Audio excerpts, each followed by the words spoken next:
Good afternoon. Welcome to another edition of TheMadison View. I was watching another one of those videos that I saw on YouTube where a lot of people were like, major economists and, political scientists, and just general overall like opinion people or, basically educated people talking about the social and political structure of our country. And I noticed one guy who his title caught my eye. He was blaming what do you do now left that the world's falling apart. Again, one of those, doomsday, the extreme left, the extreme right, the world's falling apart.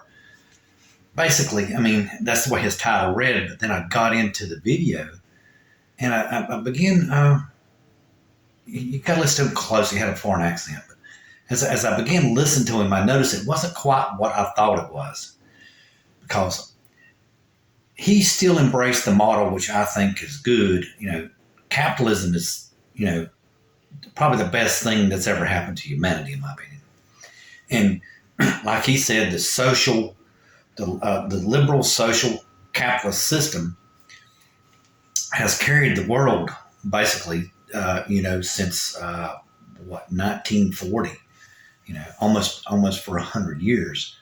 We've carried the world. The United States, we've become a model for everyone else to do. And a lot of people have really, basically everybody followed us, even the communist systems that's collapsed.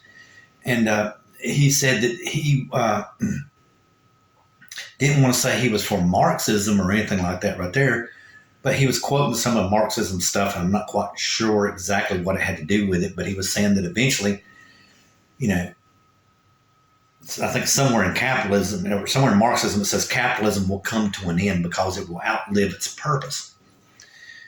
Okay, now here is where I see the argument from both the left and the right on capitalism.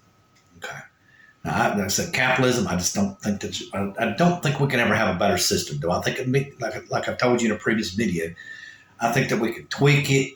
Which is what he said. There's no tweaks left. In the capitalist system anymore, and that our system is on the verge of falling apart, is what he's trying to say. And that's the radical right's view. We need a strong leader now to guide us through and all this kind of stuff. It's just wrong. We do not need to get rid of democracy just because things look a little tough out there or somebody's being paranoid. It's the chicken little stuff on the right. And the way he said that liberal capitalism, which is what the Republicans used to be, basically is, the capitalists keep labor under control. They always keep labor costs under control. Basically, they keep the workers under control, and capitalism can flourish. But that also, again, creates like a banana public structure where all the people at the top have the money, and it's very hard to move up. I'm just say you can't move up. It's very hard to move up. And see, that's also one of the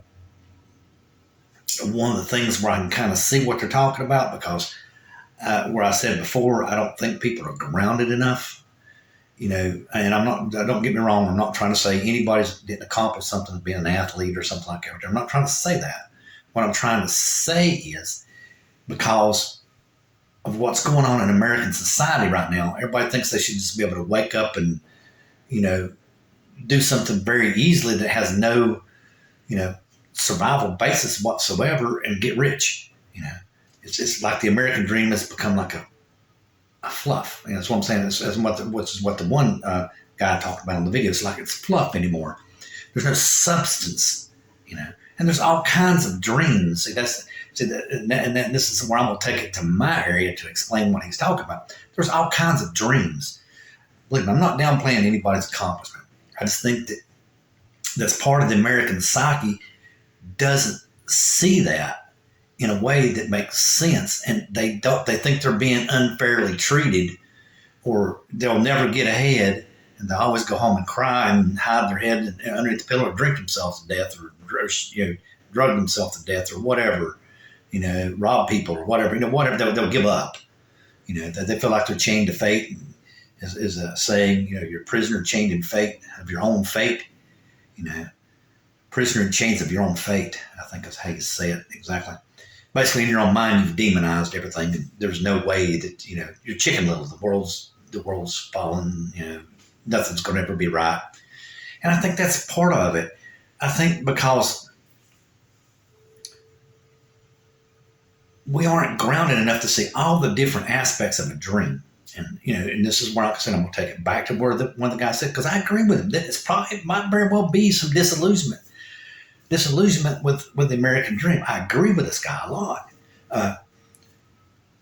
There's all kinds of different dreams. Just because you, let's just say, you were the actor in the best film that ever hit the stage or the world or whatever. Let's just say Tom Hanks. And look at Forrest Gump. It done great. People still watch it today. Arnold Schwarzenegger. And trust me, now I'm not trying to make fun of anybody. But what I'm saying is there's different kinds of dreams. And you have to know where your strengths lie at. Just like I mentioned to you in a previous video about the guy being an engineer and built the Golden Gate Bridge. That's a dream. That has helped many people that had a good, solid foundation. It affected the survival of this country. It's a very high civic duty. It doesn't mean he had fame. The guy who picks up the trash can become a millionaire in this country. I know everybody thinks you can't. Oh, yes, you can.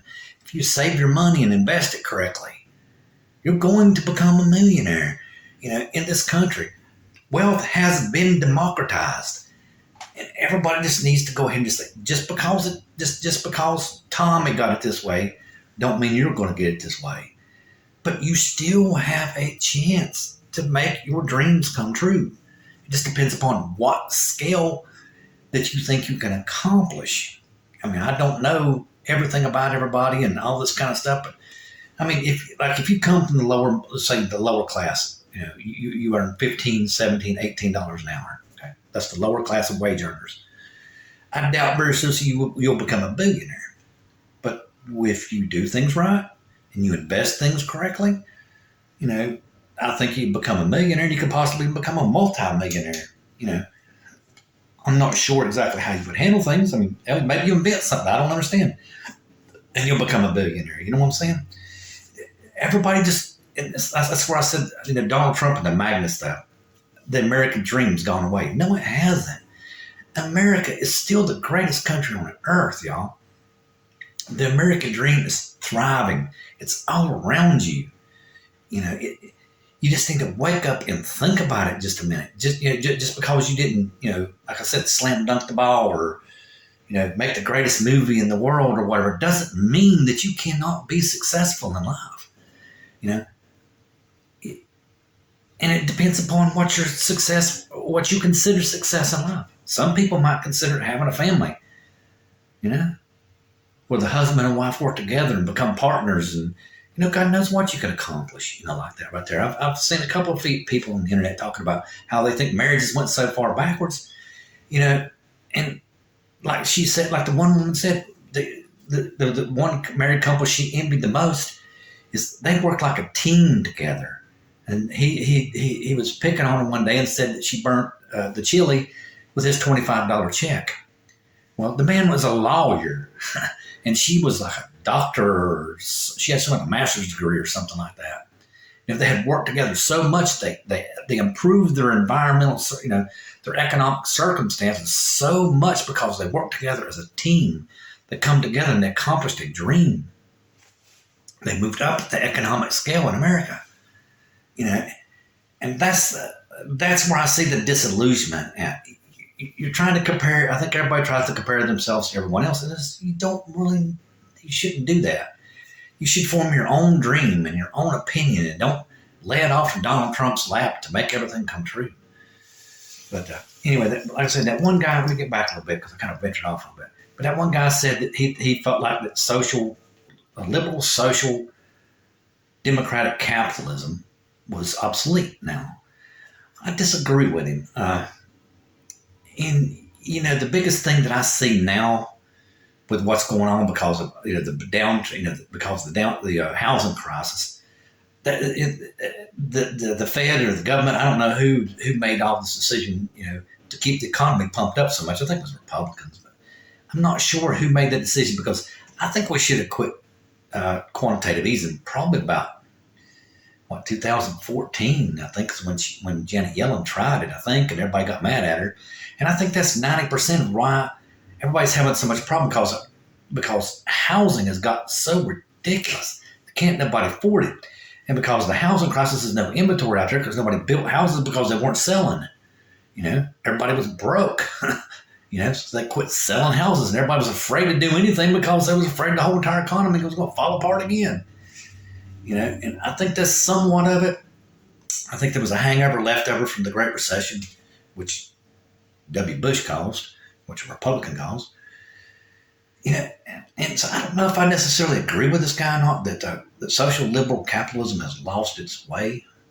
Do I think maybe it could be tweaked? Oh, yeah, because the one guy said he thinks the solution, the guy who was in this video, said he thinks that the solution is universal income.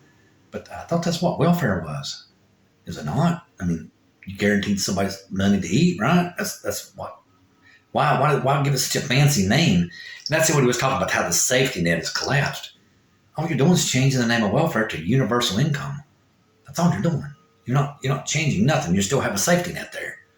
And who would pay for this? I mean, do we keep this welfare system, or do we just go to, alternative minimum income? And who's going to pay for it? Who's going to provide the government with the money to give these people that money? But to me, I think that it's going to take a little bit of thinking and a little bit of work. But I honestly and truthfully think this can be solved. I think that access to housing, I think, is probably about 75% of it, I think. But the other part was, like I mentioned in a previous video, blue collar wages have really dropped back a bunch. So we either need to educate people, make apprenticeship degrees free, associate's degrees free, where you become an apprentice welder or whatever, apprentice mechanic, maintenance man, whatever. Because usually people who do any work on stuff, usually anybody in the maintenance field generally makes more money. Do something like that. Things aren't lost. I really don't think so. And that's all I have to say. Good night.